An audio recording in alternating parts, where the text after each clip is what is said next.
The morning fog clung to the Montana Valley like a shroud when Marcus Whitfield's excavator bucket struck something that shouldn't have been there. The metallic clang echoed across the empty fields, sending a flock of starlings wheeling into the dawn sky. What he uncovered in that moment would not only rewrite the history books, but challenge everything archaeologists thought they knew about pre-Columbian America. Before we jump back in, tell us where you're tuning in from.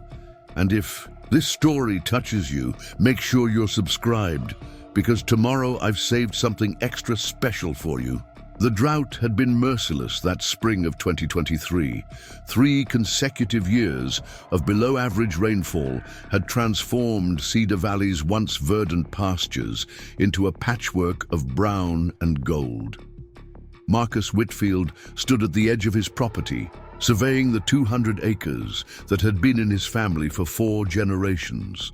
The morning sun cast long shadows across the cracked earth, and the distant mountains seemed to shimmer in the heat haze that had become all too familiar. At 52, Marcus had weathered many storms, both literal and metaphorical. His weathered hands told the story of decades spent working this land, from the calluses earned baling hay to the scars from mending fences. But this drought was different. It wasn't just testing his resolve, it was threatening the very existence of the Whitfield farm. The willow trees along the creek bed drooped like mourners at a funeral, their leaves curled and brittle. Willow Creek itself, which had given life to this valley for millennia, had been reduced to a mere trickle. The cattle, usually content to graze in the lower pastures, now clustered around the few remaining water troughs, their plaintive lowing a constant reminder of the crisis at hand. Sarah Whitfield found her father standing by the old barn, his John Deere cap pushed back as he studied a hand-drawn map spread across the hood of his pickup truck. At 24, Sarah had just returned home with her archaeology degree from Montana State, her idealistic dreams of excavating ancient sites temporarily set aside to help save the family farm. "The irrigation system is failing, Dad," she said, approaching with 2 steaming mugs of coffee. "The lower 40 is completely dry, and if we don't find a solution soon, we'll lose the alfalfa crop entirely." Marcus accepted the coffee gratefully, his eyes never leaving the map. Years ago, his grandfather had marked potential water sources across the property, including several spots where underground springs might be tapped. One location, in particular, had caught his attention: a natural depression near the northern boundary where the old-timers claimed water had once pooled during the spring thaw. "What about here?" Marcus pointed to the spot on the map. "Grandpa always said there was something special about this area. Called it the basin. Said the Crow used to camp here because water was always available." Sarah leaned in to examine the faded markings. Her archaeological training kicked in as she noticed the topographical features. "It's a natural collection point. Water would flow here from the higher elevations. If there's any groundwater left, this would be the place to find it." The decision to construct a new pond wasn't made lightly. The cost of bringing in heavy equipment would strain their already precarious finances. The bank loan payment loomed in December, and their savings had been depleted by 3 years of diminished harvests. But sometimes, Marcus reflected, you had to risk everything to save anything at all. Jack Morrison, their neighbor to the east, arrived the next morning with his excavator. A Vietnam veteran with arms like tree trunks and a heart as big as Montana itself, Jack had been the first to offer help when word spread about the Whitfield's plan. "You sure about this spot, Marcus?" Jack asked, maneuvering the massive machine into position. "Seems awful rocky for good digging." "The old surveys say the bedrock dips here," Marcus replied, consulting his grandfather's notes. "Should be able to get down 20 feet or so before we hit anything solid." As the excavator's bucket bit into the earth for the first time, neither man could have imagined what lay beneath. The first few hours of digging proceeded normally, with Jack methodically removing layers of topsoil and clay. Sarah documented the process, partly out of habit from her archaeological training, partly to keep records for the water permits they'd need to file. Around midday, with the sun beating down mercilessly and the hole now 12 feet deep, Jack's excavator bucket struck something unusual. The sound wasn't the dull thud of rock or the scrape of gravel, but a distinct metallic ring that reverberated through the machine's arm. "Hold up!" Jack called out, killing the engine. The sudden silence was startling after hours of mechanical noise. "It's something weird down here." Marcus and Sarah scrambled to the edge of the excavation. In the afternoon sun, they could see a glint of metal partially exposed in the dirt. It appeared to be the edge of something larger, something that had no business being buried this deep in Montana soil. "Could be an old mining cart," Jack suggested, though his tone suggested he didn't believe it. "Maybe from the copper rush days?" Sarah shook her head, her trained eye already cataloging details.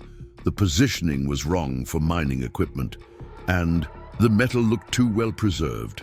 "No, this is something else. We need to be careful. Let me get down there and take a look." With practiced ease, Sarah lowered herself into the excavation, her boots finding purchase on the stepped sides Jack had carved. As she approached the metallic object, her heart began to race. The exposed edge wasn't randomly shaped. It was clearly manufactured with precise angles and what appeared to be decorative engravings. "Dad," she called up, her voice tight with excitement and disbelief. "You need to see this. Bring the brushes from my field kit in the truck." For the next hour, Sarah carefully cleared dirt away from the object while Marcus and Jack watched from above. What emerged was extraordinary. A circular metal plate approximately 6 feet in diameter, adorned with symbols unlike anything Sarah had encountered in her studies. The craftsmanship was exquisite, with intricate patterns that seemed to flow and interconnect across the surface. "These aren't Native American symbols," Sarah murmured, photographing each detail with her phone. "They're not pictographs or petroglyphs. This is a writing system, but I've never seen anything like it." The metal itself was puzzling.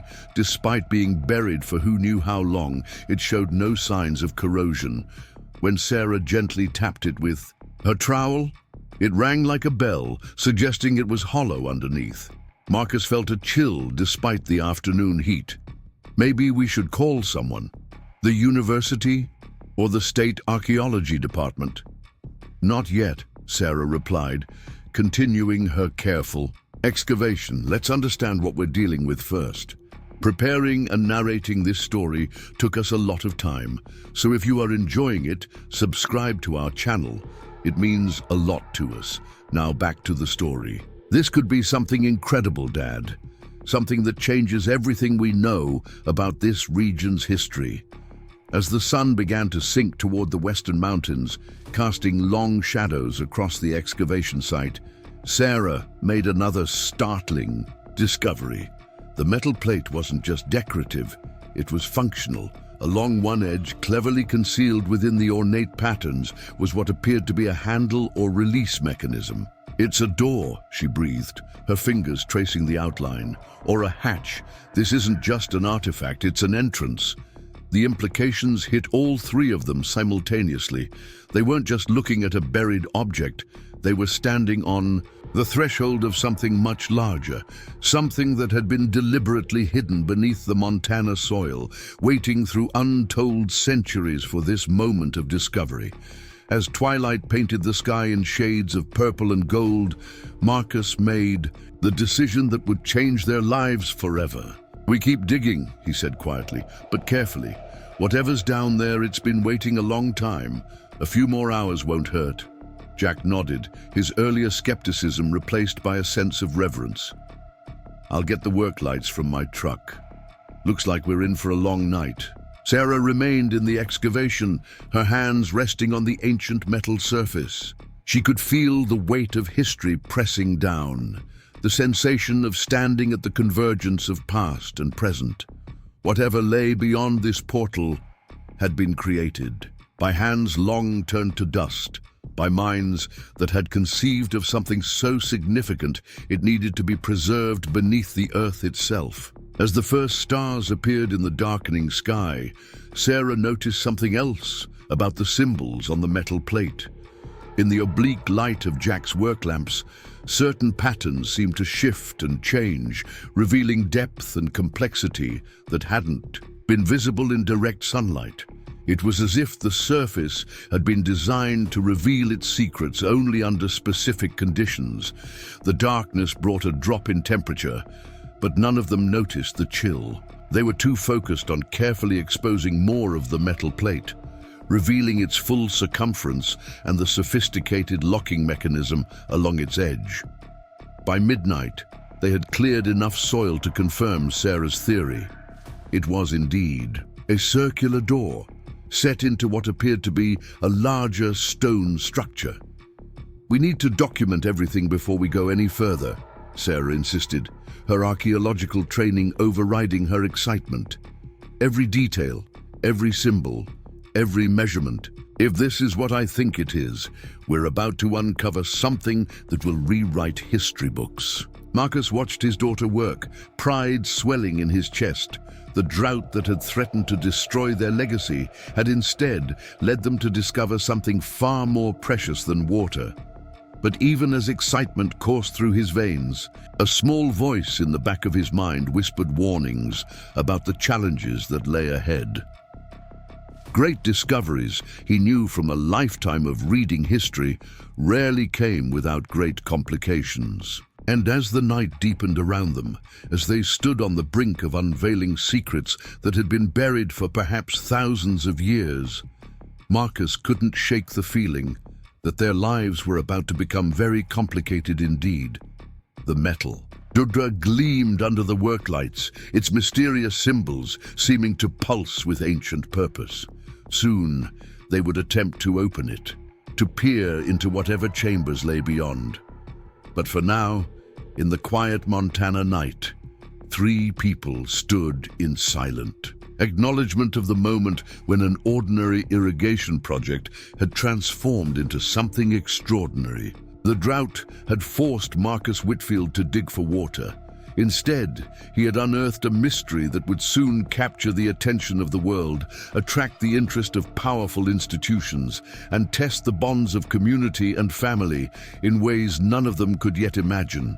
The entrance to the underground city waited, patient as it had been for centuries, ready to yield its secrets to those who had finally found the key. The next 4 days passed in a blur of careful excavation and growing amazement. Sarah established a methodical grid system around the metal door, documenting every square inch with photographs and detailed sketches. The symbols etched into its surface proved even more complex than initially thought. Some seemed to shift their appearance depending on the viewing angle, while others appeared to be mathematical equations expressed in an unknown notation system. Marcus divided his time between the excavation site and maintaining the facade of normal farm operations. The last thing they needed was unexpected visitors asking questions before they understood what they'd found. He'd told curious neighbors they were simply expanding their water management system, a believable cover given the ongoing drought. Jack Morrison proved invaluable, not just for his excavation skills, but for his discretion.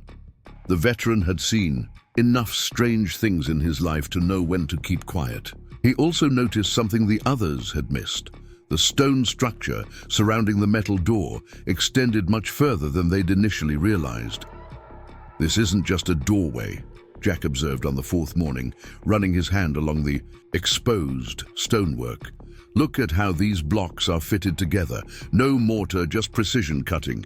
Each stone is unique, shaped to interlock with its neighbors. I've seen similar techniques in Peru at Incan sites." Sarah's excitement was palpable. "The engineering required for this kind of construction is incredible. These stones must weigh several tons each, yet they're fitted so precisely you can't slip a knife blade between them. And look here, She pointed to a series of channels carved into the stone. These appear to be some kind of drainage system, probably to keep water from seeping into whatever's below. By the fifth day, they had exposed enough of the structure to realize they were dealing with something monumental. The metal door was set into what appeared to be a circular stone platform, approximately 30 feet in diameter. The platform itself was surrounded by a series of concentric stone rings, each carved with more of the mysterious symbols. "It's like a giant clock face," Marcus mused, studying the pattern. "Or maybe a calendar." Sarah shook her head, frustrated by her inability to decipher the symbols.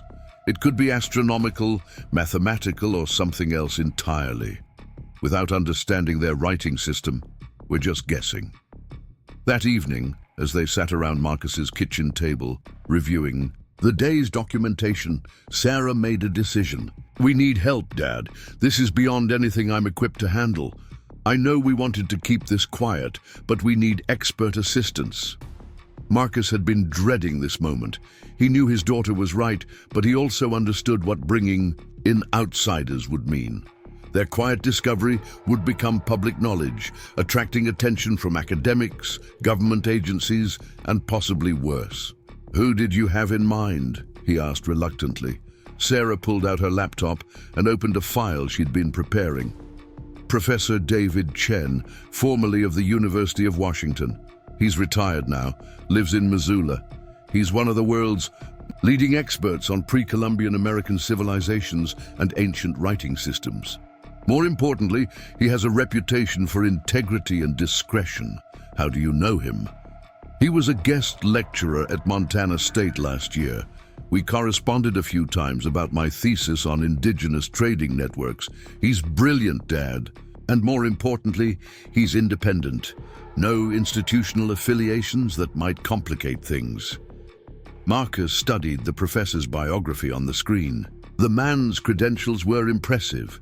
Decades of fieldwork across the Americas, numerous published papers, and a reputation for challenging established archaeological theories. "Make the call," he said finally, "but stress the need for confidentiality." Professor Chen arrived 2 days later, driving a dusty Subaru loaded with equipment. At 68, he moved with the careful efficiency of someone who had spent a lifetime navigating archaeological sites. His eyes, behind wire-rimmed glasses, missed nothing as Sarah led him to the excavation. For several minutes, Chen said nothing, circling the exposed structure with measured steps. He knelt periodically to examine specific symbols, taking photographs from multiple angles. Finally, he stood and removed his glasses, cleaning them with methodical precision. "Miss Whitfield," he said quietly, "what you've discovered here defies conventional archaeological understanding. These symbols represent a writing system I've never encountered, despite 40 years of studying ancient American cultures. The construction techniques are equally puzzling. They show similarities to various ancient civilizations, yet the combination is unique." "What do you think it is?" Sarah asked. Chen replaced his glasses and looked directly at her. "I think you found evidence of a previously unknown civilization, one that possessed advanced knowledge of engineering, astronomy, and mathematics. The question is, how did such a civilization exist in Montana without leaving any other trace?" Over the next week, Chen worked alongside them, bringing a level of expertise that transformed their understanding of the site. He identified astronomical alignments in the stone rings, mathematical progressions in the symbol sequences, and engineering principles that suggested the builders had possessed sophisticated knowledge of load-bearing structures and water management. "Look at this," Chen said one afternoon, pointing to a series of symbols that spiraled inward toward the metal door.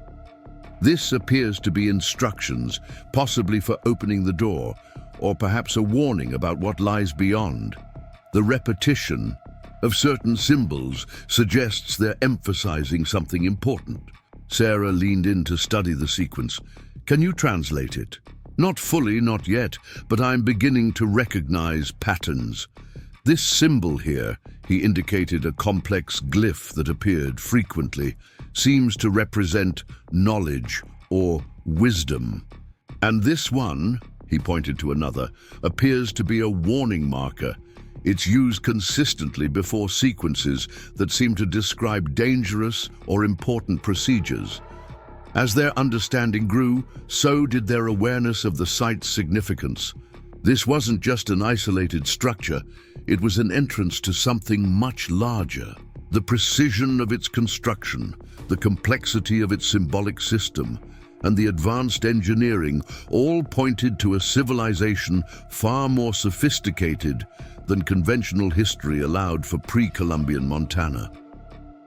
"We need to attempt opening it," Chen said one evening, after 2 weeks of intensive study. "I believe I've decoded enough of the instructions to do so safely, but I must warn you, once we open this door, there's no going back. The world will never be the same."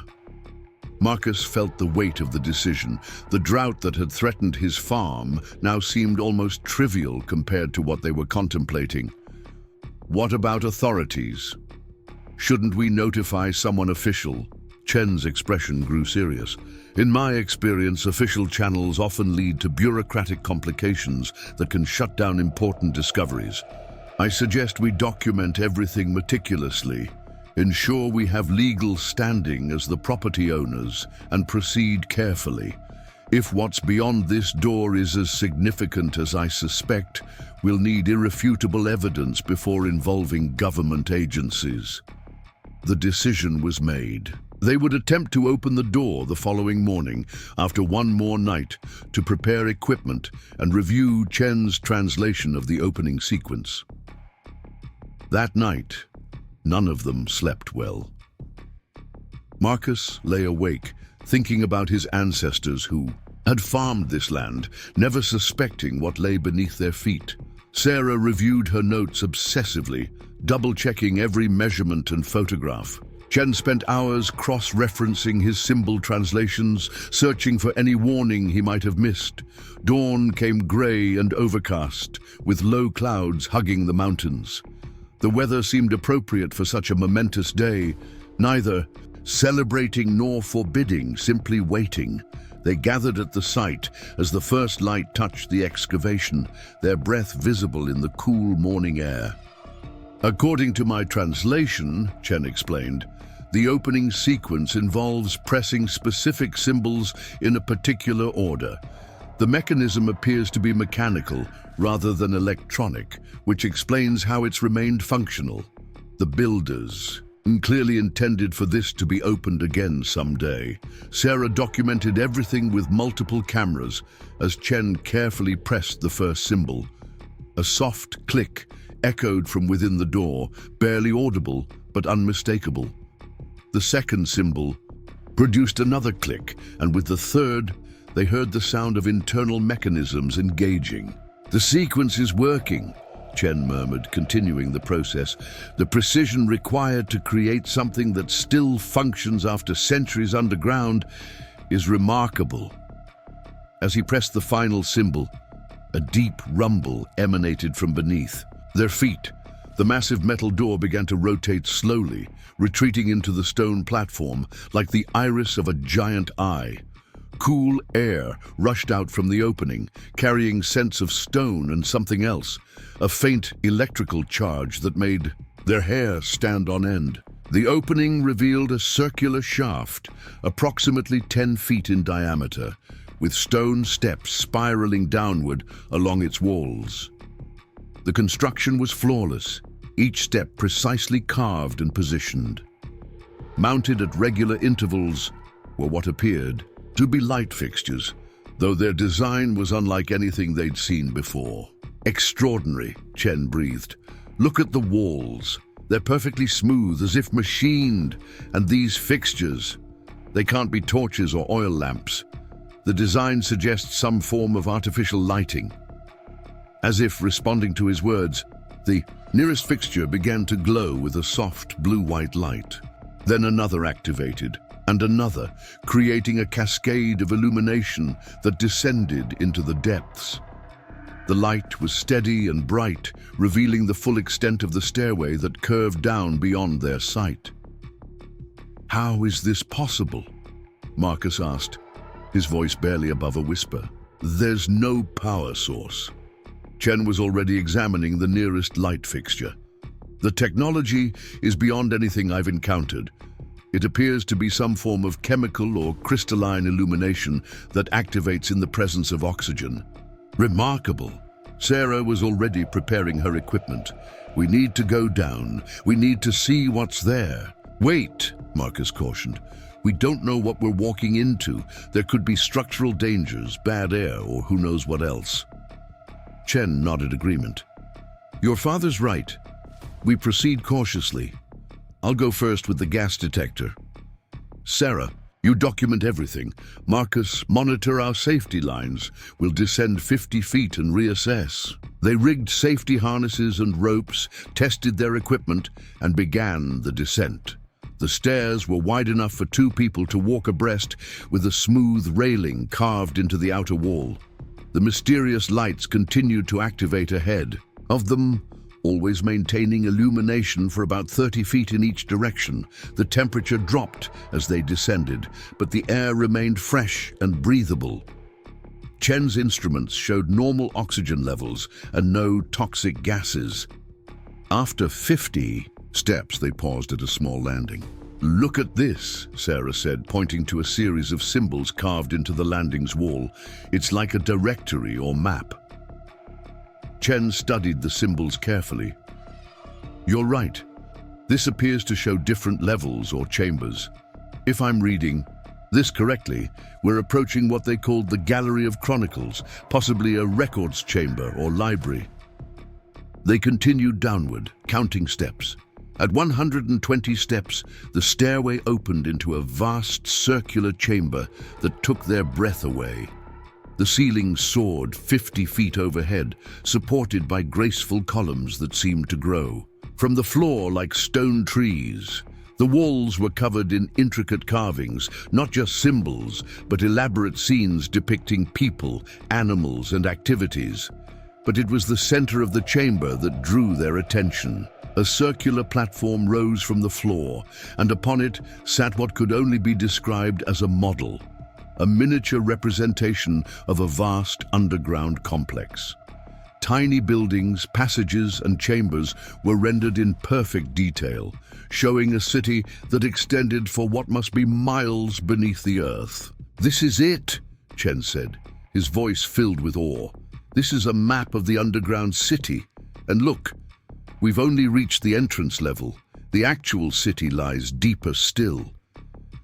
Sarah was already photographing the model from every angle. "The level of detail is incredible.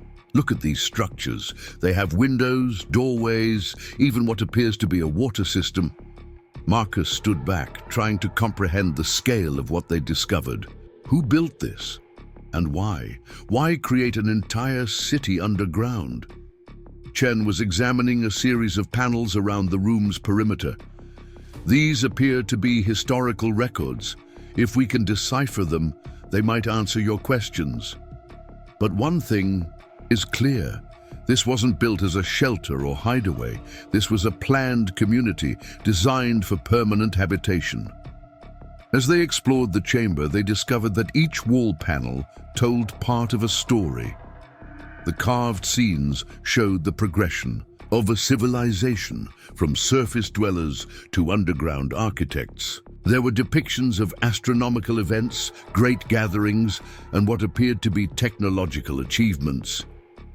"Look at this panel," Sarah called out.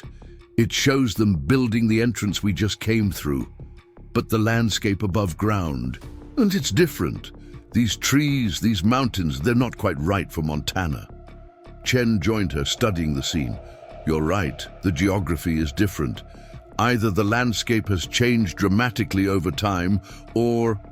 He paused, considering the implications. "Or this civilization predates known geological events. We could be looking at a time frame of thousands, possibly tens of thousands of years." The weight of his words settled over them. They weren't just discovering a lost civilization. They were potentially rewriting human history. Every photograph, every measurement, every symbol they documented could challenge established archaeological theories. "We need to go deeper," Sarah said finally. "The model shows multiple levels. If this is just the entrance chamber, imagine what else is down there."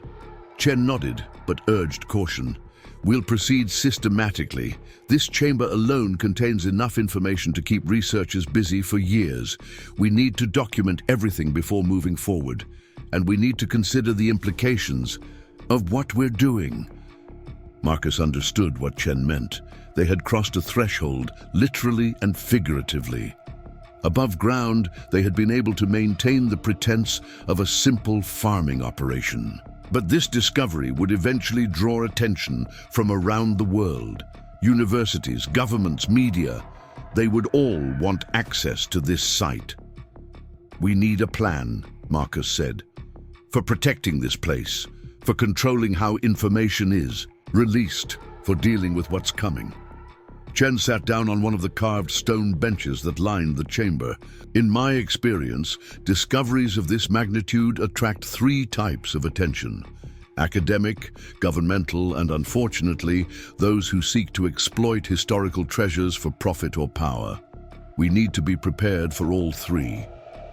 As they discussed their options, the lights in the chamber seemed to pulse gently, as if the city itself was listening. The model city on the central platform cast intricate shadows on the floor, creating the illusion of movement. Tiny people walking the underground streets, going about their daily lives in a civilization lost to time. Outside, far above them, the Montana sky had cleared, and the afternoon sun beat down on the empty fields. The drought continued its relentless assault on the land. But in the depths below, Marcus Whitfield and his small team stood at the threshold of something that transcended their immediate concerns. They had sought water to save a farm. Instead, they had found a mystery that would challenge everything humanity thought it knew about its past. And as they prepared to delve deeper into the underground city, none of them could have imagined how profoundly their discovery would change not just their lives, but the world's understanding of human history. The entrance to Terra Volta, as they would later learn the city was called, stood open for the first time in millennia, ready to yield its secrets to those who had finally found the key. But with each step deeper into its hidden chambers, they would also step further into a web of competing interests, ancient mysteries, and modern dangers that would test their resolve, their integrity, and ultimately, their ability to protect. One of the greatest archaeological discoveries of all time, the descent into the lower levels required new equipment. Professor Chen had contacts at the University of Montana who discreetly provided specialized gear, oxygen monitors, structural stability sensors, and high-powered lighting systems that wouldn't interfere with the mysterious illumination already present in the city. During the week of preparation, Sarah established a secure digital archive, encrypting all documentation and storing copies in multiple locations. She understood that their findings would eventually need peer review, but premature exposure could bring unwanted attention before they were ready. Marcus focused on maintaining the appearance of normal farm operations while quietly reinforcing security around the excavation site. He installed motion sensors and cameras, explaining to curious neighbors that he was protecting expensive irrigation equipment. The cover story held, though he noticed an increase in unfamiliar vehicles driving slowly past the property. The morning they planned to explore the second level, Jack Morrison arrived with troubling news.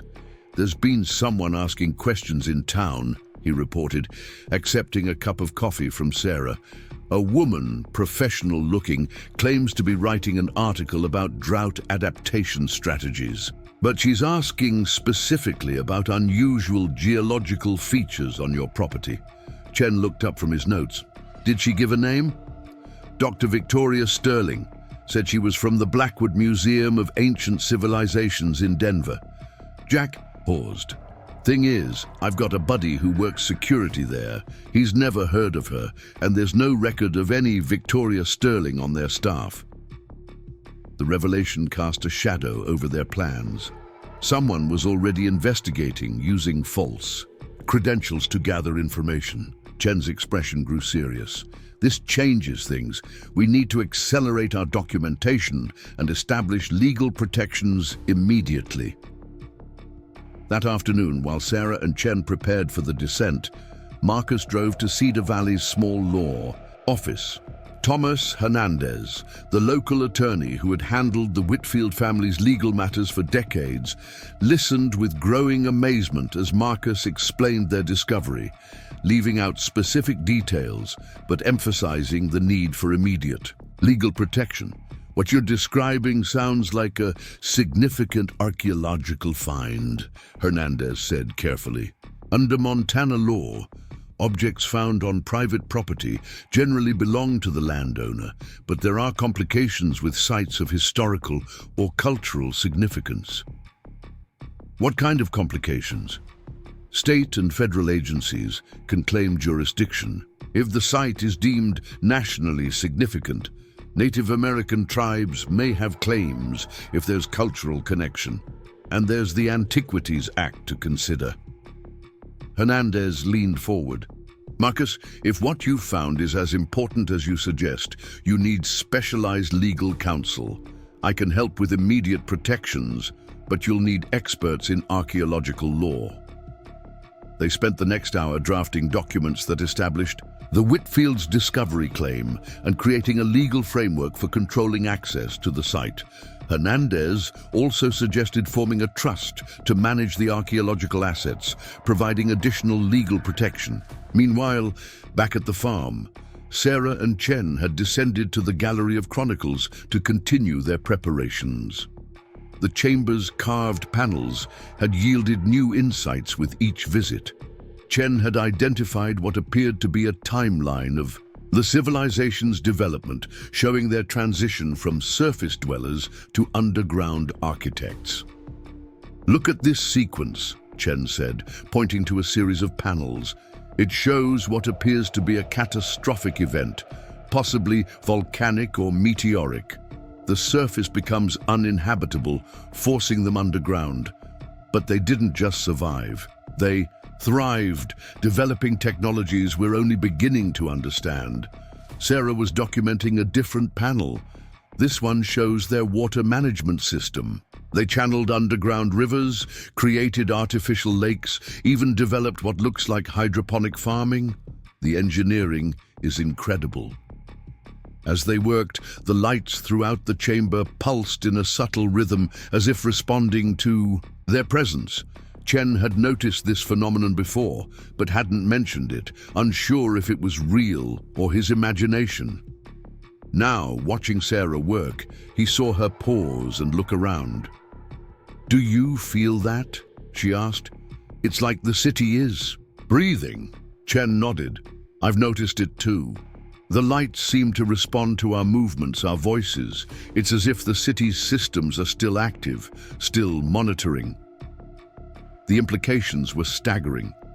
A civilization capable of creating systems that remained functional after millennia suggested a level of technological sophistication that challenged conventional archaeological understanding. That evening, as they prepared equipment for the deeper descent planned for the following day, Marcus returned with the legal documents and news of his conversation with Hernandez. The three of them sat in the farmhouse kitchen, the weight of their situation becoming increasingly clear. "We're at a crossroads," Chen said. "We can continue our exploration privately, documenting everything but risking discovery by outside parties. Or we can go public, establishing our claim but potentially losing control of the site." Sarah looked at the stack of legal papers. "There's also the question of responsibility. If this civilization was as advanced as it appears, their knowledge could be invaluable. Medical technologies, sustainable energy systems, agricultural innovations, We might find solutions to modern problems. Marcus stood and walked to the window, gazing out at his drought-stricken fields. My grandfather used to say that the land doesn't belong to us. We belong to it. We're caretakers, not owners. Whatever we decide, it has to be what's best for this discovery, not just what's best for us. The next morning dawned clear and cold. They had decided to proceed with the deeper exploration while simultaneously preparing for eventual public disclosure. Chen had contacted a trusted colleague, Dr. Elizabeth Reyes, a specialist in ancient technologies who could provide additional expertise when needed. As they prepared to descend, Jack Morrison maintained watch at the surface.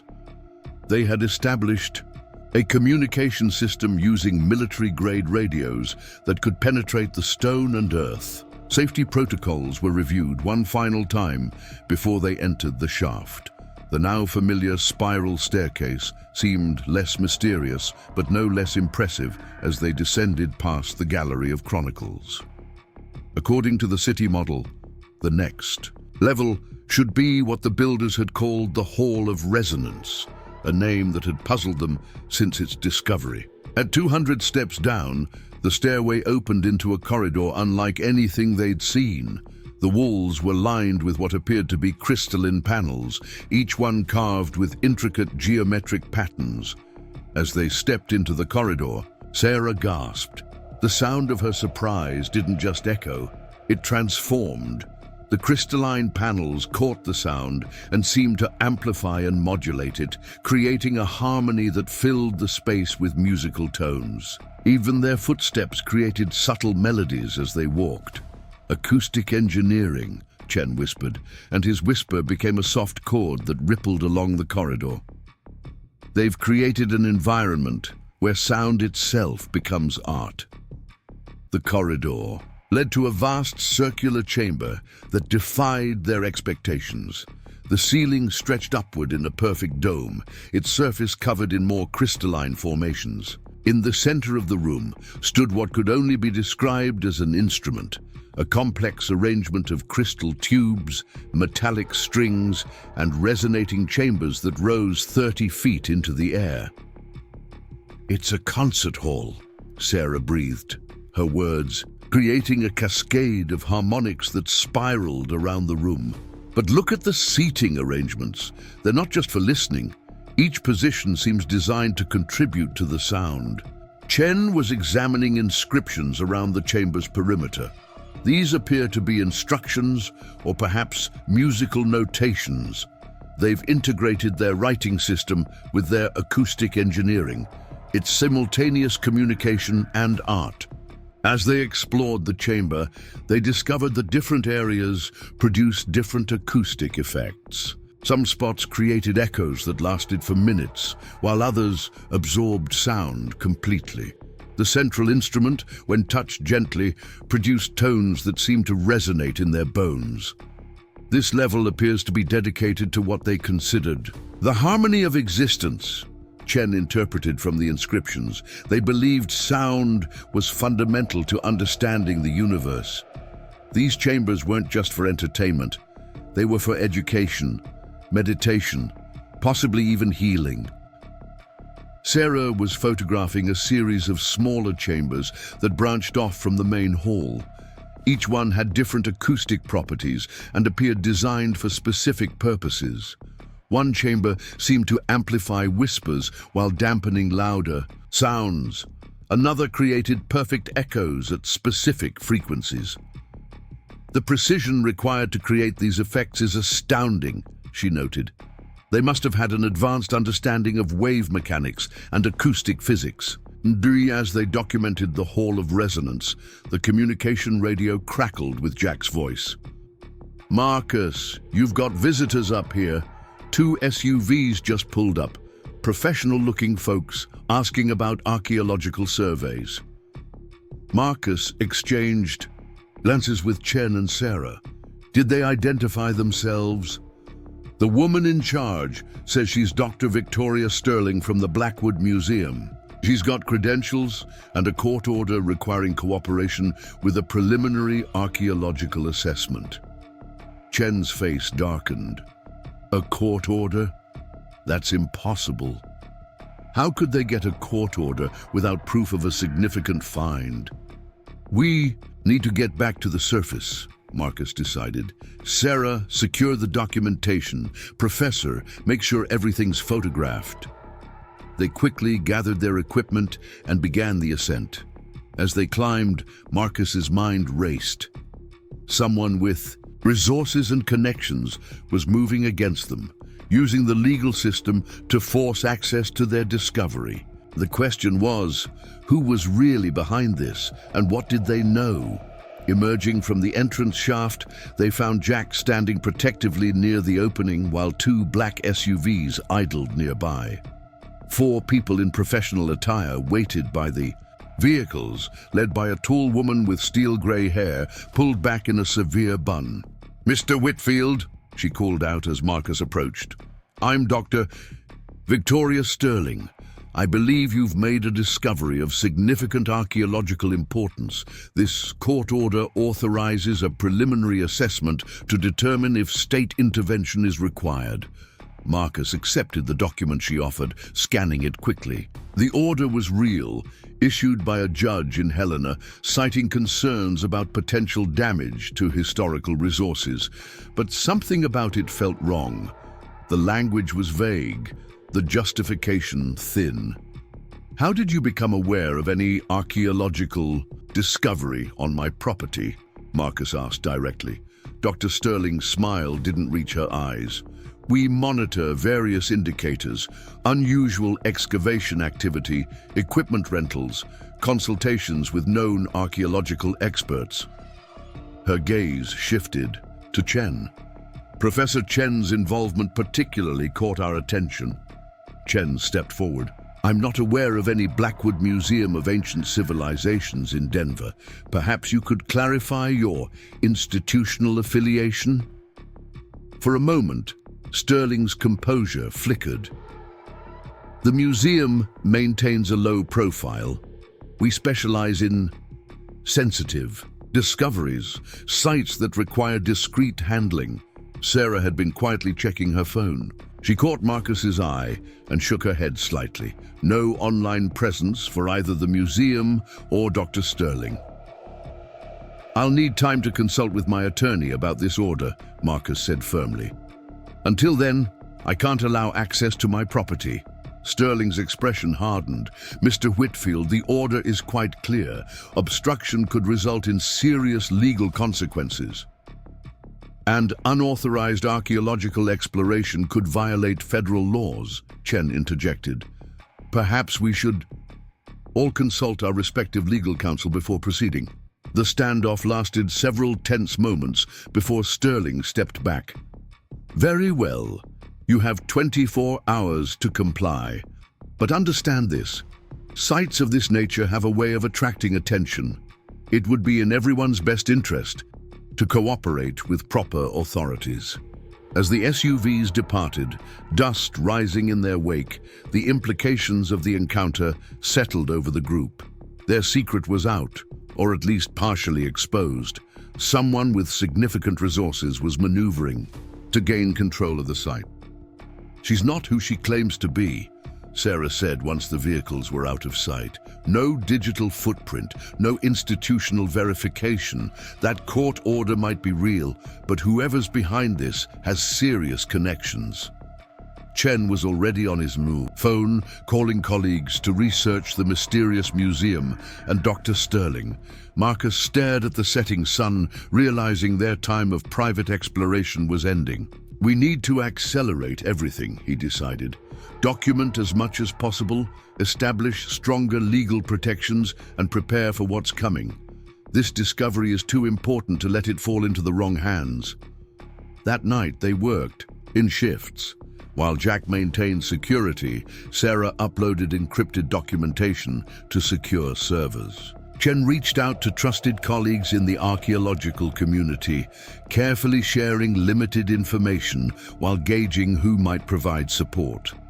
Marcus spent hours on the phone with attorneys, working to understand their legal options and create barriers against unauthorized access. By dawn, They had established a preliminary legal framework and identified several prominent archaeologists willing to provide expert testimony about the site's significance.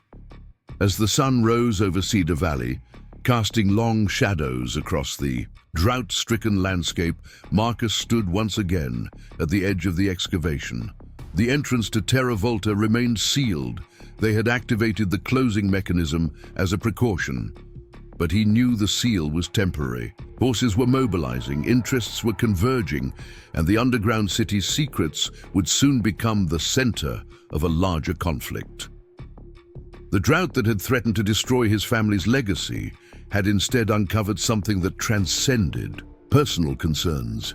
Now, the challenge wasn't just protecting a farm or exploring an archaeological site, it was safeguarding a piece of human heritage from those who would exploit it for power, profit, or purposes yet unknown. The battle for Terra Volta was beginning, and Marcus Whitfield, a simple Montana farmer who had just wanted to find water, found himself at the center of a struggle that would determine not just the fate of an ancient city, but potentially the future of archaeological discovery itself.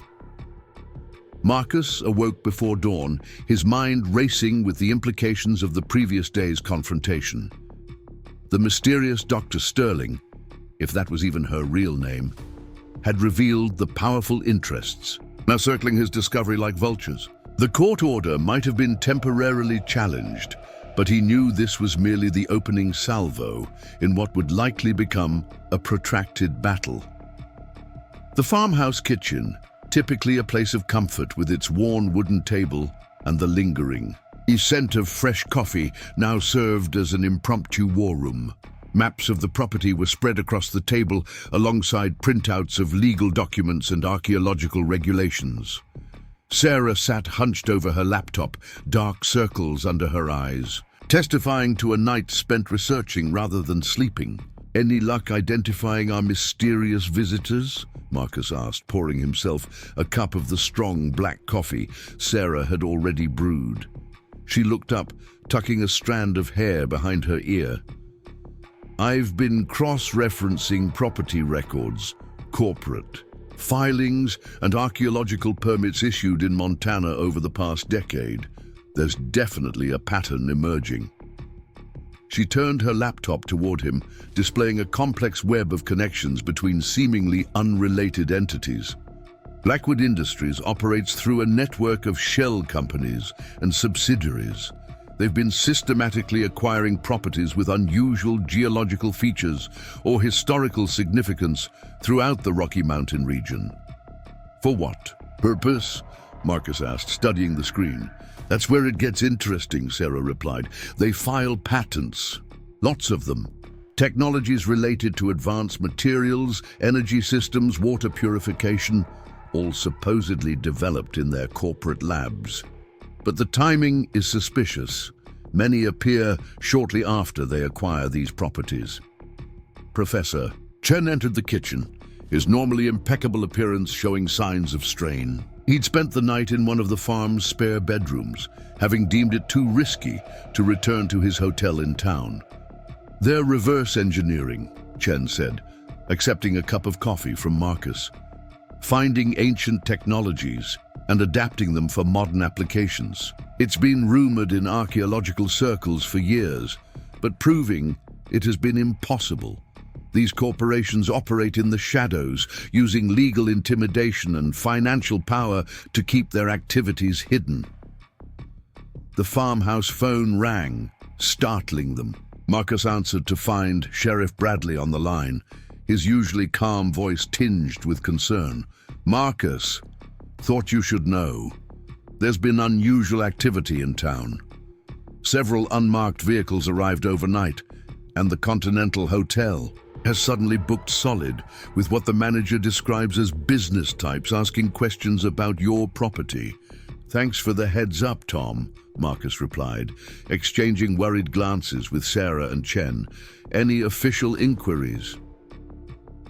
"Nothing through proper channels yet, but Judge Matthews received a call from someone claiming to represent the State Historical Preservation Office.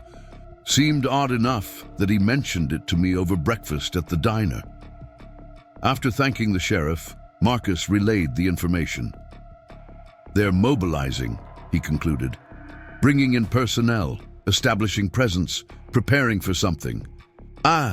We need to accelerate our plans, Chen decided.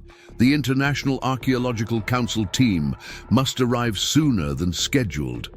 We need their official recognition and protection. Sarah was already on her phone, sending encrypted messages to their growing network of allies.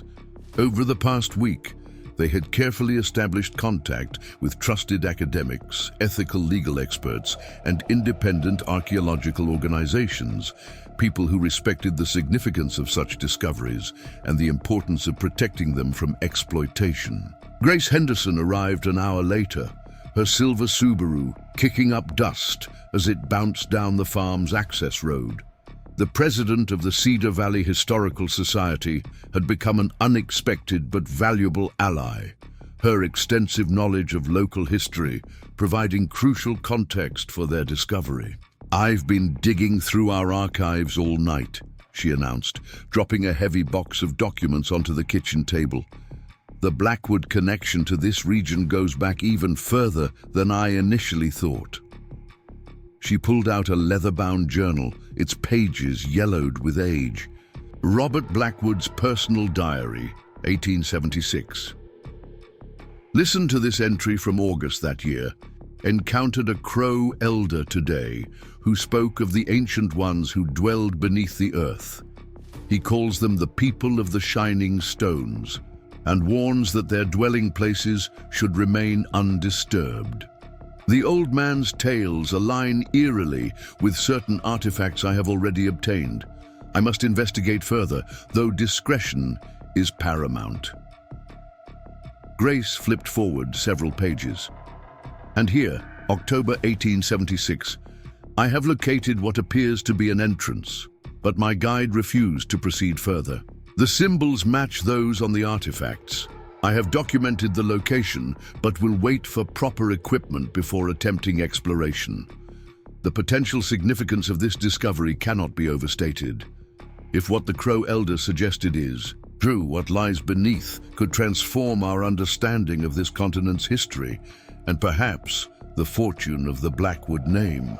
Nige Chen examined the journal carefully. This suggests the Blackwood family has known about Terra Volta, or at least suspected its existence, for nearly 150 years. And there's more, Grace continued, extracting carefully preserved documents from acid-free folders. The Blackwood Mining Company experienced a mysterious technological leap in the early 1900s. Suddenly, they were implementing mining techniques decades ahead of their competitors. They claimed these were innovations from their engineering department, but internal documents suggest otherwise. She displayed copies of technical drawings dated 1912, showing devices and systems with a distinctly unfamiliar design aesthetic.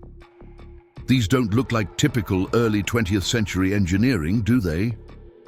Sarah examined the drawings with growing excitement.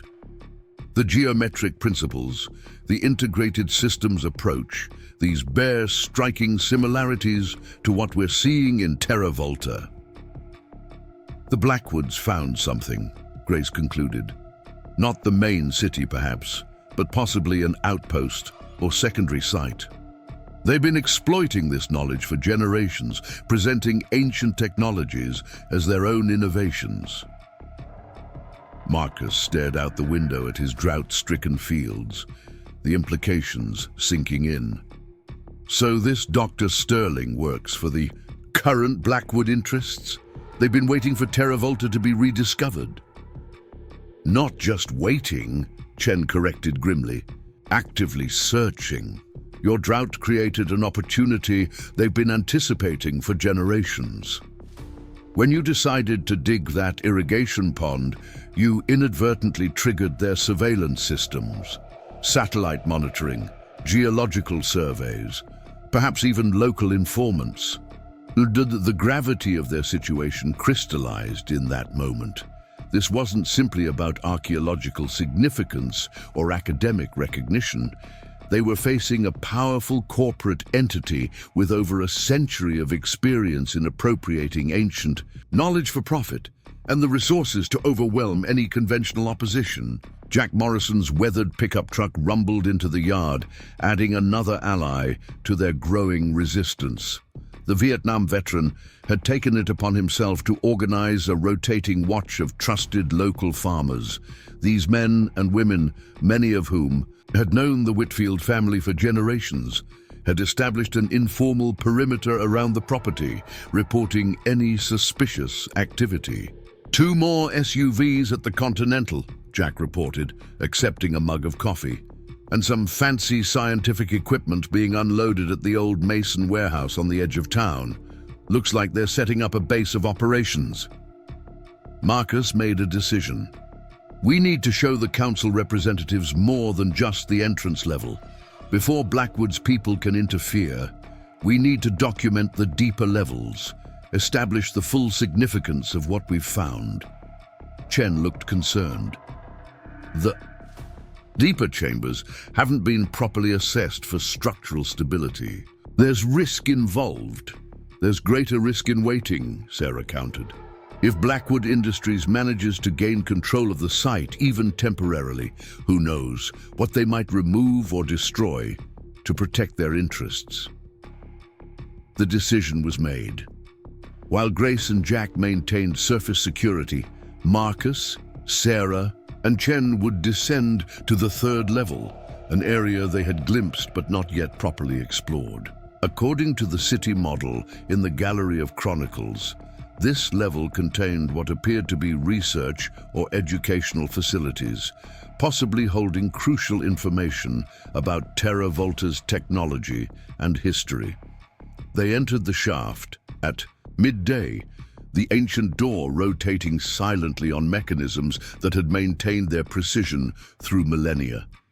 The familiar spiral staircase, illuminated by the mysterious lights that activated in response to their presence, led them past the Gallery of Chronicles and the Hall of Resonance to a 3rd massive doorway. Unlike the previous levels, this entrance featured additional security measures, a series of symbol sequences that had to be activated in specific patterns. Chen had decoded these from the instruction panels in the Gallery of Chronicles, understanding them to be access restrictions for what the ancient builders considered sensitive areas. These aren't just random security protocols, Chen explained, as he carefully pressed the symbols in sequence. They're tests of knowledge and understanding. The builders wanted to ensure that only those with proper comprehension of their principles could access certain information.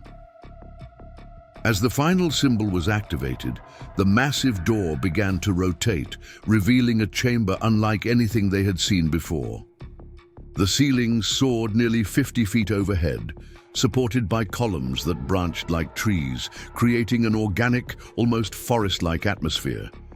Between these columns stood what could only be described as workstations, curved desks with crystal panels and control surfaces arranged in concentric circles around a central platform. It's a research center, Sarah breathed, her voice filled with awe. Look at the layout, designed for collaboration, for shared visualization. The central platform contained what appeared to be a projection system, a complex arrangement of crystals and reflective surfaces positioned to cast images into the space above. Along the chamber's perimeter stood transparent cabinets containing artifacts, tools, devices, and technological components whose functions they could only guess at. Marcus approached one of the workstations, noticing how the crystal panel lit up as he neared. Symbols appeared floating just above the surface, as if projected from within the crystalline structure itself. This technology, it's responsive, interactive. After thousands of years, Chen was examining the symbols that appeared. This appears to be an index or catalog system. These groupings relate to different fields of study: engineering, agriculture, medicine, astronomy. The civilization that built Terra Volta wasn't just surviving underground. They were advancing, researching, developing.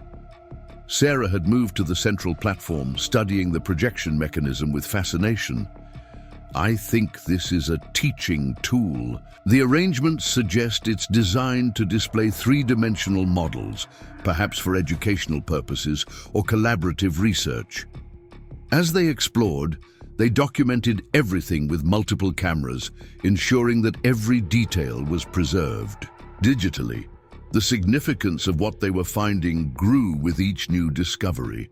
This wasn't merely an archaeological curiosity, it was evidence of a civilization with technological understanding that in some ways surpassed modern capabilities. One cabinet contained what appeared to be medical instruments, sleek devices crafted from unknown alloys and crystal components.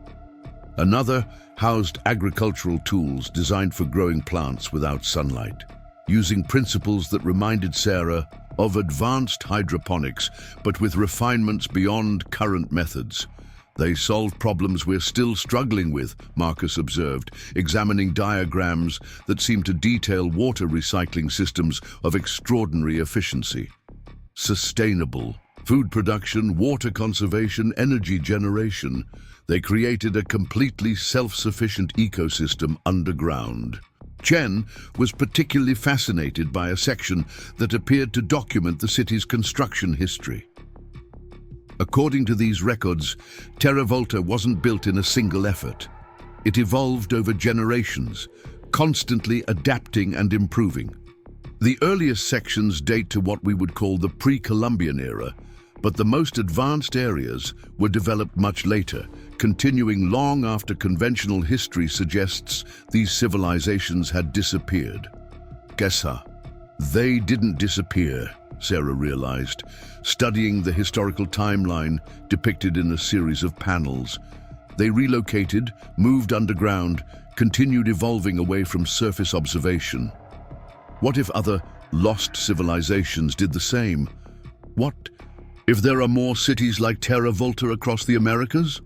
The implications were staggering, an entire shadow history of human civilization continuing beneath the surface, developing technologies and knowledge systems independently of the known historical trajectory.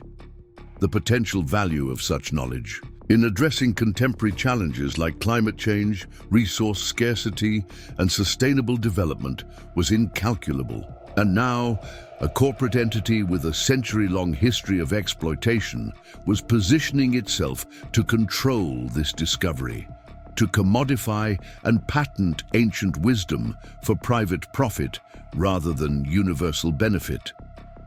Their exploration of the third level continued for hours, each new finding more remarkable than the last. They discovered chambers dedicated to energy production, utilizing crystal technologies that somehow harvested and stored power from the earth itself. They found agricultural laboratories where plants had been engineered to thrive in underground environments. Most remarkably, they located what appeared to be a medical facility where advanced therapeutic techniques had been developed using sound, light, and crystalline resonance. This isn't just historically significant, Chen said, as they prepared to return to the surface. What we're seeing here could help solve critical problems facing humanity today. Sustainable energy systems, advanced food production methods, medical and technologies that work with natural systems rather than against them. And that's exactly why Blackwood wants to control it, Sarah concluded.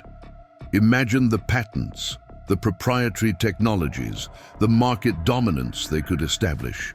Marcus stared at the central platform, watching the play of light across its crystalline components. Something had been nagging at his consciousness since they entered this level, a feeling of familiarity, of recognition, beyond what could be explained by their previous explorations. There's something else happening here, he said quietly. Do you feel it? It's like the city is aware of us, responding to our presence at a level deeper than just motion-activated lighting. Chen nodded slowly. I've had the same sensation. The timing of certain activations, the way systems come online just as we need them. It suggests a level of integrated intelligence in the city's design. Not artificial intelligence as we understand it, Sarah clarified, but something more organic, more integrated, as if the entire city was designed as a single cohesive entity, with all systems aware of and responding to each other. They gathered their documentation and reluctantly prepared to ascend. The third level had yielded discoveries beyond their expectations, providing crucial evidence of Terra Volta's significance. Now they needed to secure this knowledge before Blackwood's operatives could interfere. Returning to the surface, they found Grace Henderson engaged in intense conversation with a distinguished-looking man in his 60s. His silvery hair and impeccable suit suggested corporate prosperity, but the warmth in his eyes spoke of different values. "Marcus," Grace called as they emerged. "This is Robert Blackwood III. He's, not what we expected." The man extended his hand to Marcus. "Mr. Whitfield, I owe you an apology for the behavior of certain individuals claiming to represent Blackwood interests. Dr. Victoria Sterling is not authorized to act on my family's behalf, despite her claims to the contrary." Marcus accepted, the handshake cautiously, studying the man's face for signs of deception. "You're saying she doesn't work for Blackwood Industries?" "She did, until recently," Robert Blackwood confirmed. "She was head of our Advanced Historical Research Division, a department established by my grandfather to study archaeological findings with potential technological applications. 3 months ago, she was removed from that position due to ethical concerns about her methods and motivations." He glanced toward the concealed entrance to Terra Volta. "It appears she's continued her work independently, gathering investors and resources to pursue what she started under Blackwood auspices. My family has been aware of your discovery for several weeks, but chose to observe rather than interfere, assessing how you would handle what you found." Sarah stepped forward, her expression skeptical. "Your family has a long history with sites like ours. Robert Blackwood I documented his search for underground structures in 1876. The man smiled ruefully. "You've done your homework.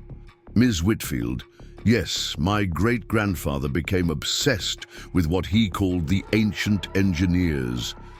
He discovered certain artifacts, even located a small outpost similar to what you found. But he never gained access to a complete city like Terra Volta. And the technologies Blackwood Industries has patented over the generations?"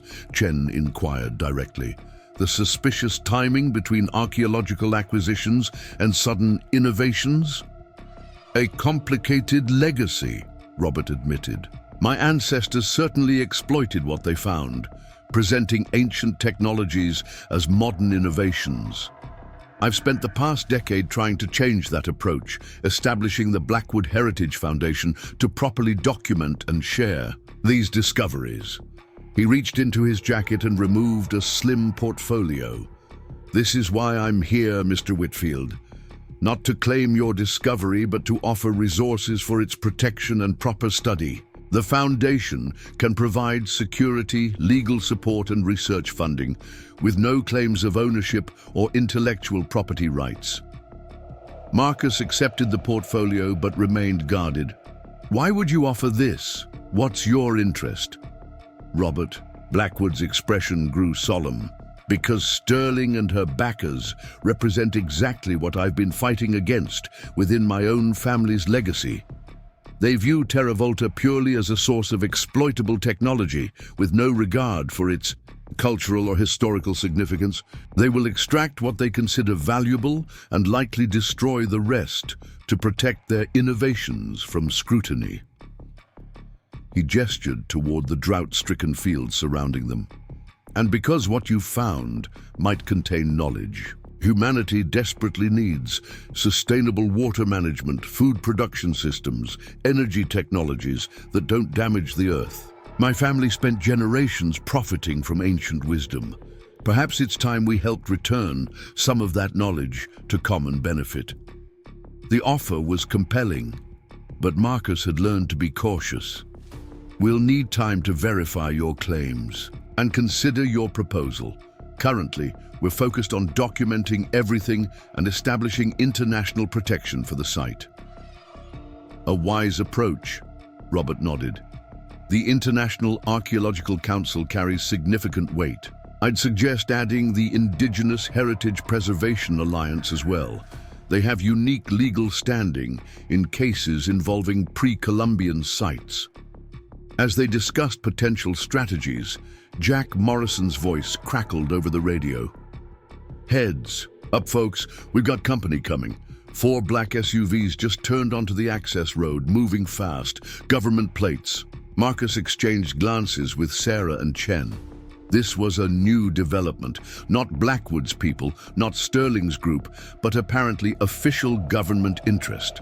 The question was, which agency and with what agenda? We should move the documentation, Sarah said quickly, gathering hard drives and memory cards. Everything we've recorded needs to be secured off-site in multiple locations. Chen was already on his phone, contacting the International Archaeological Council representatives who were en route from Washington, D.C. Their plane lands in 3 hours. We need to hold this situation stable until they arrive. The convoy of vehicles appeared on the horizon, dust billowing behind them as they approached along the farm's dirt access road.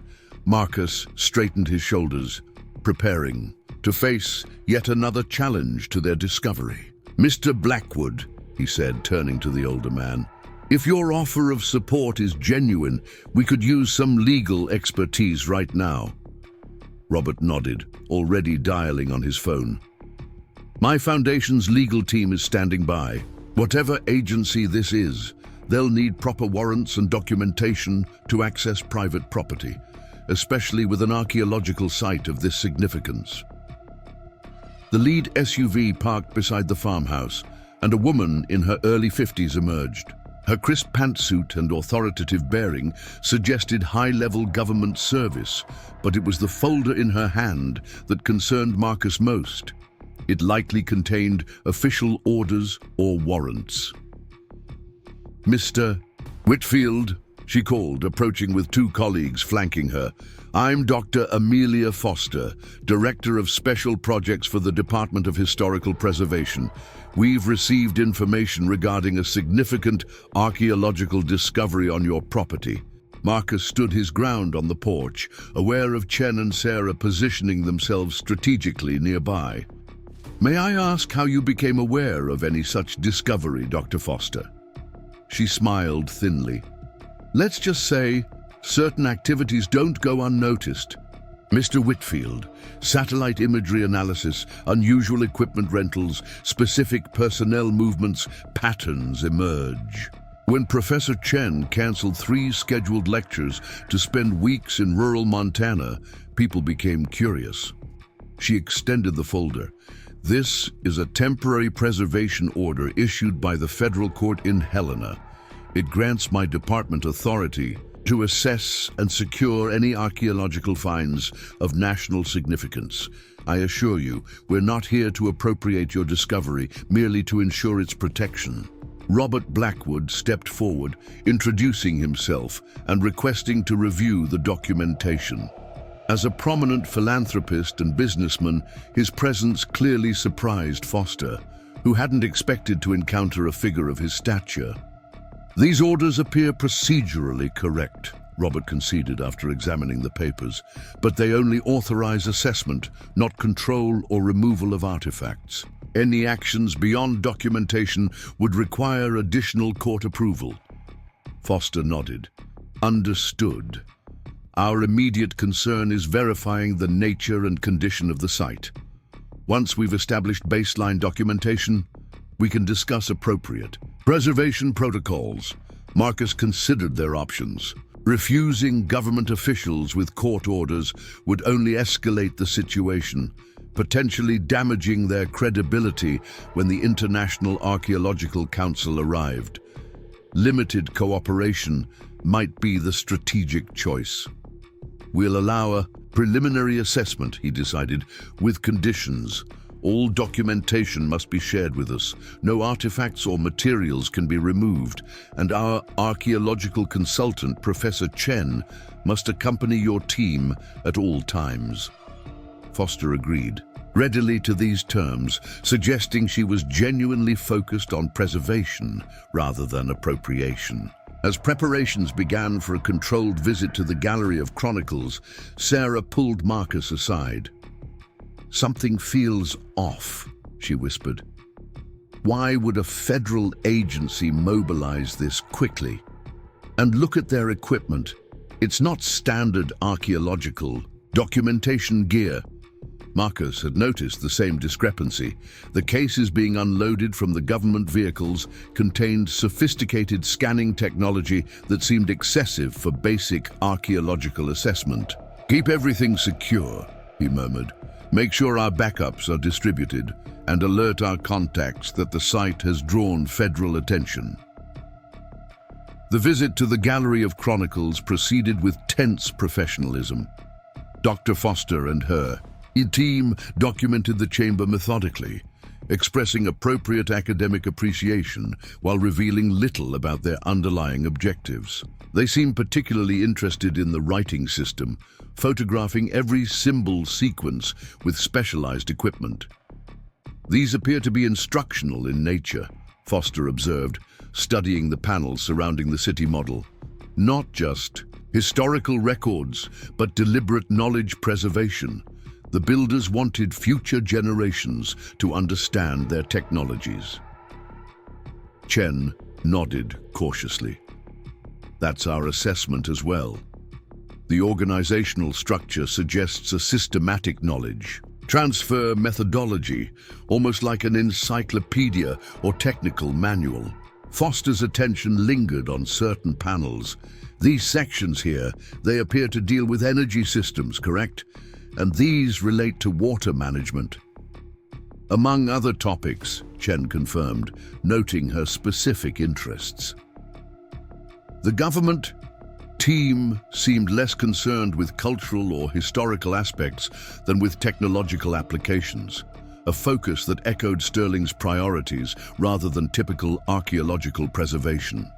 As they completed their documentation of the gallery, Foster requested access to the Hall of Resonance.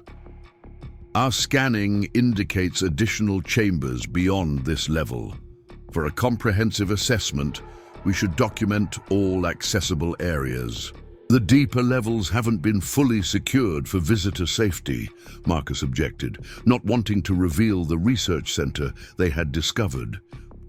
"Our structural engineers are still evaluating stability issues." Foster's expression hardened slightly. "Mr. Whitfield, our orders specifically authorize complete site assessment. Restricting access to certain areas could be construed as obstruction." Robert Blackwood intervened smoothly. "Perhaps a compromise. Your team could document the Hall of Resonance today, while the International Archaeological Council representatives who arrive this evening can assist with protocols for deeper exploration tomorrow. That would ensure both thorough documentation and proper safety procedures." The mention of the International Archaeological Council caused a subtle shift in Foster's demeanor. The IAC carried significant authority in preservation matters, often superseding national government jurisdiction for sites of global significance. Their imminent arrival clearly altered her calculations. "That seems reasonable," she conceded. "We'll complete preliminary documentation of accessible areas today and coordinate with the IAC for further assessment." As the government team proceeded to the Hall of Resonance, Marcus conferred quietly with Robert Blackwood. "Your intervention was timely. Thank you."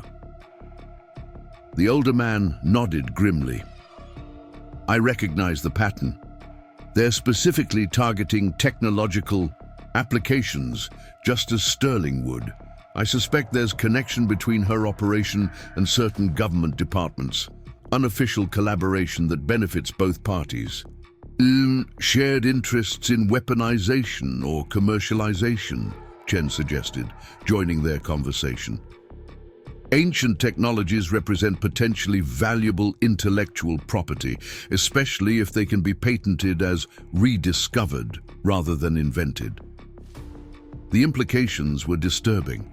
If Sterling's corporate interests were informally aligned with government agencies, the challenge of protecting TerraVolta's knowledge for humanity's common benefit became exponentially more difficult. They weren't just fighting corporate greed, but potentially national security apparatus as well.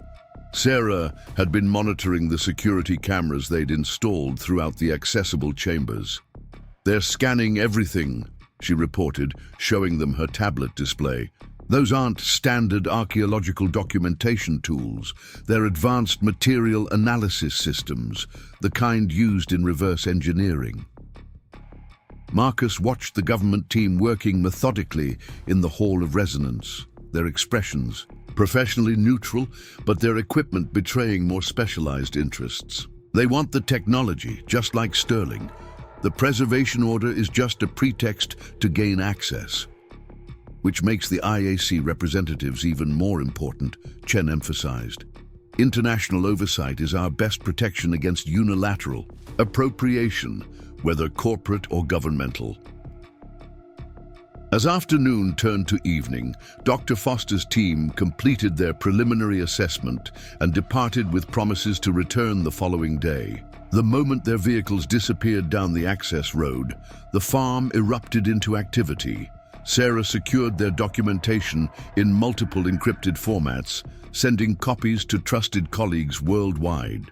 Chen coordinated with the incoming IAC representatives, ensuring they understood the pressures already mounting around the site.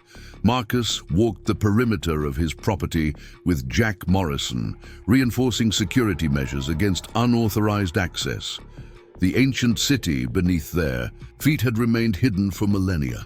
Now, in less than a month, it had attracted powerful interests from across the spectrum: corporate, governmental, academic. "Never thought digging a new pond would cause such a ruckus," Jack observed dryly, checking motion sensors along the northern boundary. "Wanted water, found trouble instead." Marcus smiled despite the tension. "Found something worth protecting, that's for sure. Whatever happens with TerraVolta, it shouldn't belong to any single entity, corporation, government, or individual. Knowledge like this belongs to humanity." As night fell, Robert Blackwood prepared to depart, leaving behind a team of security specialists from his foundation. "The next 48 hours are critical," he advised. "Once the IAC establishes formal oversight, the site gains significant international protection. Until then, be vigilant. Sterling won't have abandoned her objectives, merely adjusted her strategy." Marcus thanked the older man, still cautious about his motives, but appreciative of his practical support. "Why are you really helping us, Mr. Blackwood? What's your personal stake in this?" Robert paused, his expression contemplative in the gathering darkness. "My grandfather showed me our family's collection of artifacts when I was 12. Ancient devices, materials with properties science couldn't explain. Symbols that told stories of a civilization that thrived beneath the earth. He said our family had been entrusted with fragments of lost knowledge, that we were mere caretakers of wisdom that rightfully belonged to all people." He smiled sadly. Then he explained how Blackwood Industries had exploited that knowledge for profit, presenting ancient technologies as modern innovations, building corporate empire on borrowed wisdom. He called it our family's great sin, taking what should have been shared freely and locking it behind patents and proprietary claims. The older man looked toward the concealed entrance to TerraVolta. "I've spent decades trying to balance that legacy, using our resources to preserve historical knowledge rather than exploit it. Your discovery represents the most significant Opportunity yet to right that historical wrong, to ensure that what you've found benefits everyone, not just those with power and resources to control it. B. With Blackwood's departure, the farm settled into watchful waiting. Grace Henderson had rallied community support, with local farmers establishing an informal perimeter of observation posts. If Sterling or other unauthorized parties attempted access during the night, they would find a network of vigilant neighbors ready to alert authorities. Shortly before midnight, headlights appeared on the horizon, not approaching from the main road, but from the small regional airport 30 miles away. The IAC representatives had arrived, their chartered flight landing ahead of schedule due to favorable winds. Marcus, Sarah and Chen welcomed the international team, Dr. James Okafor from the University of Cape Town, Dr. Elena Vasquez from the Universidad Nacional Autónoma de Mexico, and Dr. Hiroshi Tanaka from Kyoto University. Each was a respected authority in archaeological preservation, with particular expertise in indigenous heritage protection. We reviewed your preliminary documentation during our flight, Dr. Okafor said after introductions were complete. Even from those limited materials, it's clear this discovery is exceptional. The writing system alone represents a significant advancement in our understanding of pre-Columbian communication systems. Dr. Vasquez nodded agreement. The architectural elements show sophisticated engineering principles that challenge conventional chronologies.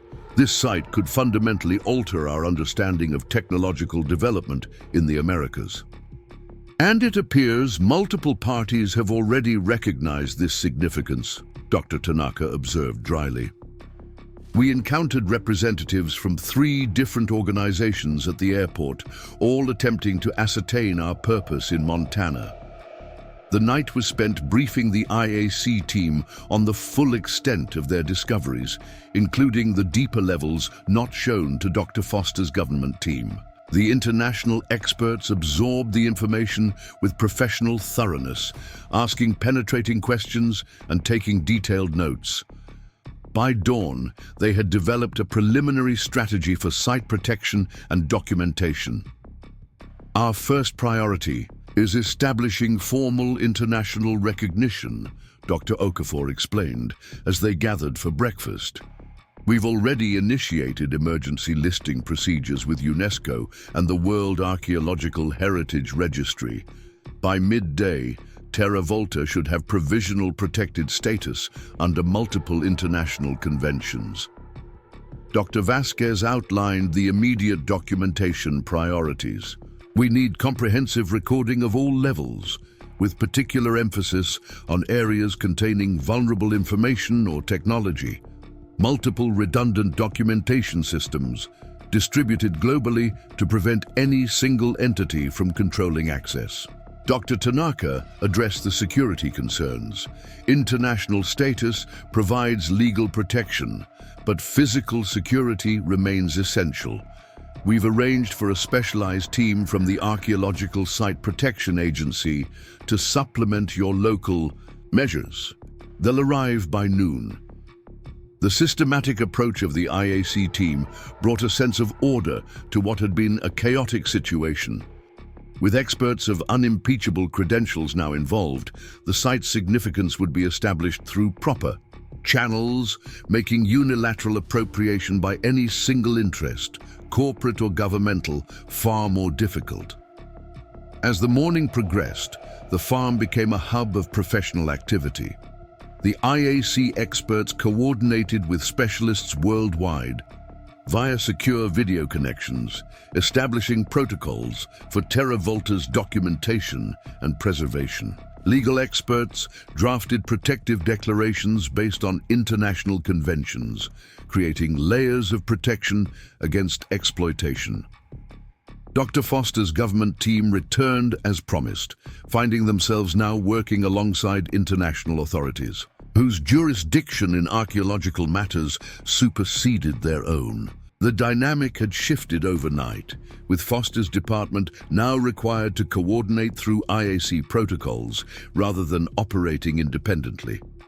Sarah noticed the government team's frustration with these new constraints. "They're documenting everything under our supervision," she told Marcus, as they observed from a distance, "but it's clear they wanted unrestricted access. The IAC presence has effectively checked whatever agenda they were pursuing." By mid-afternoon, Terra Volta had received provisional recognition as a site of exceptional global significance under 3 international conventions.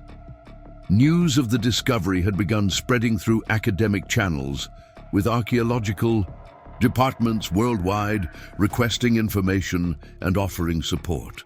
The narrative was being established in terms of cultural and historical significance rather than technological exploitation. Marcus was reviewing security arrangements with Jack Morrison when Sarah called urgently from the communications center. They'd established in the barn. "Dad, you need to see this. Sterling's making her move." The local news channel was broadcasting live from the Cedar Valley courthouse, where Dr. Victoria Sterling stood addressing reporters. Her professional demeanor and authoritative manner created an impression of official capacity despite her actual status. "Archaeological discoveries of this magnitude require proper oversight and protection," she was saying, gesturing toward documents being distributed to the press. "The Blackwood Museum of Ancient Civilizations has filed for emergency custodial rights to ensure these irreplaceable artifacts are preserved according to professional standards. The local farming operation currently controlling access simply lacks the resources and expertise for proper conservation." The camera panned to show Judge Matthews, a local official known for his conservative interpretation of property rights, listening attentively as Sterling continued her presentation. Despite the emergency international protections already in place, Sterling was attempting an end run through local courts, using manufactured concern for preservation as a pretext. Robert Blackwood's legal team responded immediately, filing countering motions and clarifying that Sterling had no authority to invoke the Blackwood name. The IAC representatives issued formal statements establishing their jurisdiction. Local officials, initially swayed by Sterling's professional presentation, found themselves navigating conflicting claims of authority. As legal maneuvers unfolded, in the courthouse, a more direct threat materialized at the farm. Security sensors along the eastern perimeter triggered alerts, multiple individuals approaching on foot, using the wooded creek bed for cover. Jack Morrison's network of local farmers reported unfamiliar vehicles positioned on adjacent properties. "They're creating a diversion," Chen realized. Sterling's courthouse appearance is drawing attention while her operatives attempt physical access to the site. The IAC security specialists deployed rapidly, establishing defensive positions around the entrance shaft. Sheriff Bradley, alerted to the situation, dispatched deputies to intercept unauthorized personnel on the Whitfield property. The confrontation that had been building since the discovery of Terra Volta was reaching its climax. Marcus gathered Sarah, Chen, and the IAC representatives in the farmhouse kitchen. "We need to consider worst-case scenarios," he said gravely. "If Sterling's people breach the entrance, they could damage or remove critical artifacts. They might have studied the symbols enough to access the deeper levels."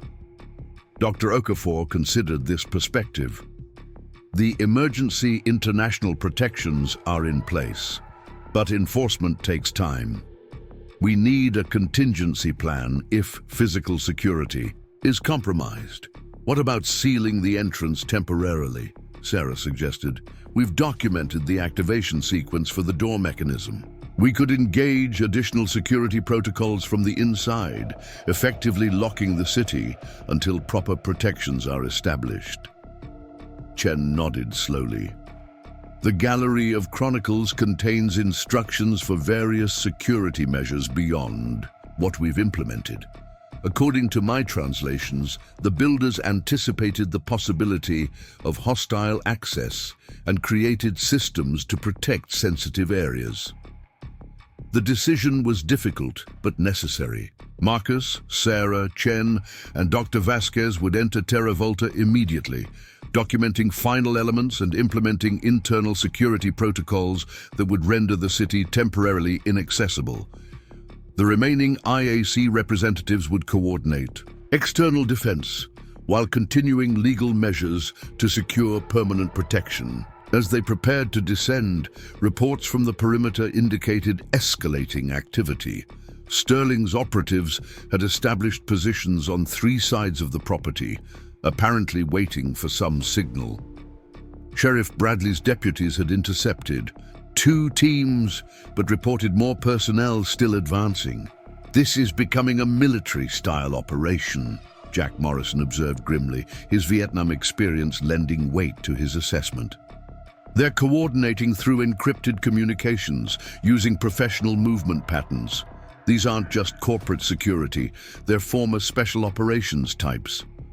The realization added urgency to their mission. Marcus led the small team to the entrance shaft, the ancient door rotating open in response to the now familiar activation sequence. As they prepared to descend, Dr. Tanaka arrived with a secure satellite phone. "Robert Blackwood is on the line," he reported. "He says it's urgent. Information about Sterling's operation you need to know before proceeding." Marcus accepted the phone, listening intently as Robert's voice came through with surprising clarity given their remote location. "Sterling isn't working alone," the older man explained rapidly. Marcus gripped the satellite phone tightly as Robert Blackwood's revelation sent a chill down his spine. Sterling has formed a consortium with private military contractors and certain shadow elements within 3 governments. They're not just after artifacts or patents. They believe Terra Volta contains technologies that could revolutionize energy production and weapons development. The implications were clear. What had begun as an archaeological discovery had escalated into something far more dangerous, a potential flashpoint for competing national interests, with Terra Volta's ancient knowledge as the prize. "How much time do we have?" Marcus asked, his voice steady despite the mounting pressure.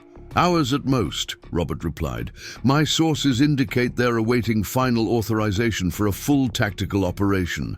Once that comes through, they'll move with overwhelming force." Marcus thanked him and ended the call, turning to his small team. "We need to accelerate our timeline. Sterling's group is preparing for a military-style takeover of the site." Dr. Vasquez's expression hardened.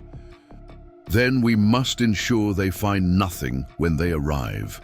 The security protocols in the Gallery of Chronicles, if implemented correctly, they should secure all levels against unauthorized access." They descended rapidly, passing through the now familiar Gallery of Chronicles and the Hall of Resonance to reach the research center on the 3rd level. Sarah immediately began final documentation of critical areas, while Chen and Dr. Vasquez studied the security systems described in the instructional panels. "These symbols indicate a multi-layered defense mechanism," Chen explained, tracing sequences on a central control panel. "When activated, it appears to create what we might call a temporal lock, a security system that requires specific timing sequences to deactivate, preventing brute force approaches." As they worked to understand the ancient security systems, Marcus explored a section of the research center they hadn't fully documented, a circular chamber containing what appeared to be communications equipment. Crystal arrays were arranged in precise geometric patterns, connected by channels that pulsed with subtle energy. "This might be how they maintained contact between different underground cities," he called to the others.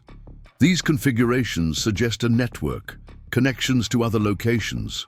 Sarah joined him, capturing detailed images of the communications array. "If that's true, it means Terra Volta isn't isolated. There could be an entire network of these cities across the continent, possibly around the world. The revelation added urgency to their mission. They weren't just protecting a single archaeological site, but potentially a global heritage of ancient knowledge. If Sterling's consortium gained control of the communication system, they might locate other hidden cities before appropriate protections could be established. As they completed documentation of the research center, a message came through on their radio from Jack Morrison above. Situation deteriorating up here. Multiple vehicles approaching from the county road. They're wearing tactical gear and carrying what looked like specialized equipment cases. Chen and Dr. Vasquez exchanged glances. We need to activate the security protocols immediately. If they breach the entrance shaft before we implement the defenses, we risk losing everything. They returned to the Gallery of Chronicles, where the most comprehensive security controls were located. According to the instructional panels, this chamber served as the command center for the entire city, with systems to monitor and control all levels. Chen carefully initiated the sequence, pressing symbol combinations in precise patterns as indicated by the ancient instructions. With each completed sequence, subtle vibrations passed through the stone beneath their feet, and the lighting systems pulsed in acknowledgement. The security implementation requires a final confirmation at the entrance level, Chen explained. Once activated, the city will become inaccessible for a predetermined period. According to my translation, approximately 30 days. This should give the international authorities time to establish permanent protections. They ascended to the entrance chamber, where the massive metal door connected to the surface. Chen located the confirmation panel and prepared to enter the final sequence. But before he could complete it, Dr. Vasquez raised her hand in warning. Wait, these symbols here, they're not just security instructions. They're explaining the consequences of the temporal lock. Once activated, all systems within TerraVolta will enter a dormant state. The knowledge, the technology, everything will be preserved but inaccessible. Sarah studied the symbols intensely. She's right. This isn't just locking the doors. It's essentially putting the entire city into hibernation. If we do this, all the potential benefits of what we've discovered, sustainable energy systems, advanced agricultural methods, medical technologies, everything will be delayed for at least a month. And in that month, how many people will suffer from the very problems these technologies could address? Marcus asked quietly. How many communities will face drought without water management systems like the ones we found here? They faced a profound ethical dilemma. Activating the security system would protect TerraVolta from exploitation, but would also delay humanity's access to knowledge that could address urgent global challenges. Not activating it would risk allowing that knowledge to be weaponized or monopolized by private interests. Above them, the sounds of confrontation were growing. Sheriff Bradley's deputies were attempting to maintain a perimeter, but Sterling's operatives were advancing methodically. The IAC security team was outnumbered and out-equipped. Time was running out. There must be another option, Sarah insisted, studying the instructional panels with renewed intensity. The builders were sophisticated enough to create this security system. Surely they considered alternatives for genuine emergency situations. As if in response to her words, a previously unnoticed section of symbols began to glow subtly on a panel near the entrance. The city's systems, which had shown signs of awareness since their initial discovery, seemed to be responding to their dilemma. Chen moved closer, his expression changing from confusion to excitement. This appears to be an emergency protocol, different from the temporal lock. It describes a method for distributing access rather than restricting it. Dr. Vasquez joined him, her archaeological expertise complementing his translation skills. Yes, I see it now. Rather than shutting down completely, this protocol would disperse control across multiple access points. No single entry point could provide complete access, preventing monopolization while still allowing limited use of the city's knowledge. It's a fail-safe, Sarah realized, a way to ensure that if the city were discovered under threat, its knowledge would be shared among many rather than controlled by one. The symbols provided instructions for implementing this distributed access protocol. Instead of one central entrance, the system would activate multiple access points across a wide geographic area. Each would provide limited entry to specific sections of Terra Volta, with no single point offering complete control. This aligns with the communication system we found, Marcus observed. If there are indeed other underground cities connected to this one, this protocol might establish links to those locations as well. The decision was clear. Chen initiated the distributed access sequence, his fingers moving across the symbol panels with practiced precision. The city responded immediately, lights pulsing in complex patterns, subtle vibrations passing through the stone structures, systems awakening throughout Terra Volta. As the protocol activated, the central entrance began to seal, not completely, but reconfiguring itself into a more limited access point. The massive metal door rotated partially closed, then locked into a new position that restricted entry without preventing it entirely. "We need to return to the surface," Chen urged. "According to these instructions, the reconfiguration will take approximately 1 hour to complete. During that time, the entrance may become temporarily unstable." They gathered their documentation and began the ascent, reaching the surface just as Sterling's operatives breached the outer perimeter of the farm. The confrontation was unfolding across the property. Sheriff Bradley's deputies establishing barricades, the IAC security team protecting key areas, Jack Morrison's network of local farmers creating diversions to slow the advancing forces. Robert Blackwood had arrived personally, his helicopter landing in a nearby field. With him came legal representatives bearing emergency injunctions from 3 different courts, along with media teams broadcasting the situation live to international audiences. The sunlight revealing the tactical nature of Sterling's operation to the world created an immediate public relations crisis for her consortium. As Marcus emerged from the entrance structure, he saw Sterling herself directing operations from a command vehicle. Their eyes met across the distance, her expression shifting from determination to confusion as she realized something unexpected was happening with the entrance.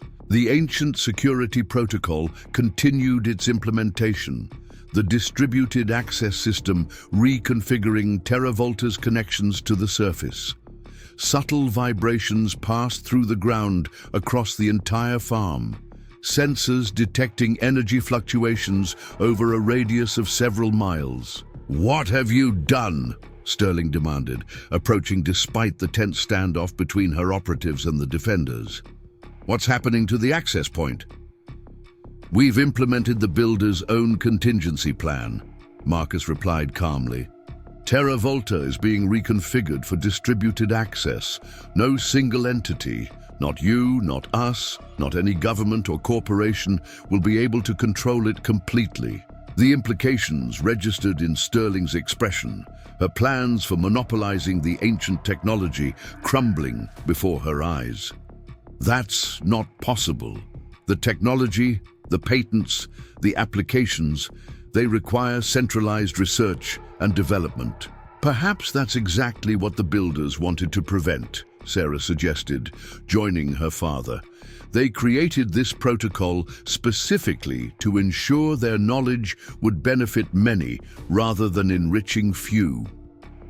As they spoke, the International Archaeological Council's documentation team arrived, accompanied by representatives from UNESCO and the World Heritage Committee.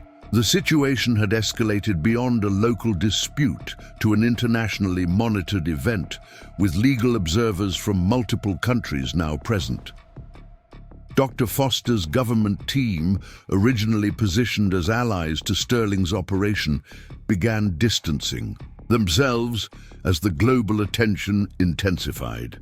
Official agencies could not be seen cooperating with what now appeared to be a quasi-military attempt to seize control of a World Heritage Site. The Distributed Access Protocol completed its implementation, with a final pulse of energy that rippled outward from Terra Volta's central chambers. According to Chen's translation of the Gallery of Chronicles, access points would now be activating across a wide area, some on protected indigenous lands, others in national parks, university research centers, and community-managed territories. No single entity would control Terra Volta's knowledge. The ancient builders' failsafe had ensured their wisdom would be shared rather than hoarded, studied rather than exploited, preserved rather than weaponized.